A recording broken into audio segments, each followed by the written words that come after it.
Hello, myself Sunil Ramakrishna. This is basically the 105th number and 40 number data science project. One person asked the question, what do you mean by cloud computing software basically?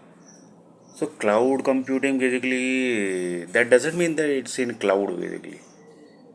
Cloud basically is just given as a name basically, but it's an interface basically, and that interface is basically directly connecting to the drives, set of drives and set of RAM basically. So Amazon basically, see Amazon basically have one AWS. So he basically say that basically this is the interface. Here basically you can allocate total number of RAM and total number of hard disk basically space you want. But it basically directly connects that software basically is connected with a set of hard disk and a set of RAM basically. So cloud computing doesn't mean that it is basically directly connected with the cloud basically. It's not like that basically. It's a name given basically, cloud computing software basically. So that is directly connected with the RAM, directly connected with the hard disk basically. So the Amazon basically say that basically we are not giving you the C drive, D drive or basically RAM so that you can basically directly do any process into that hard disk and C drive or D drive basically.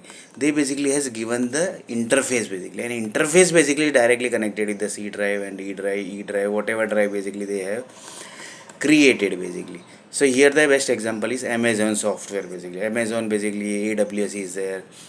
AWS basically is the best example of the cloud. So here basically the stuff is like this.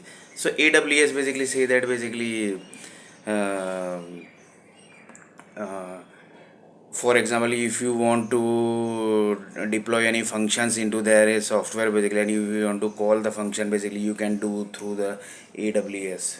So AWS basically say that basically we are basically giving you the facility, so that we are giving you the space basically, environment basically, so that basically in environment basically you can deploy your function, you can deploy your whatever things basically application if you want to deploy, and you can basically give the certain level of money to us, so that basically we can give you the services based. So they are basically selling the services of the cloud computing basically. And what is cloud computing, that basically we have already discussed. So in next video basically we are going to see little bit more about this topic.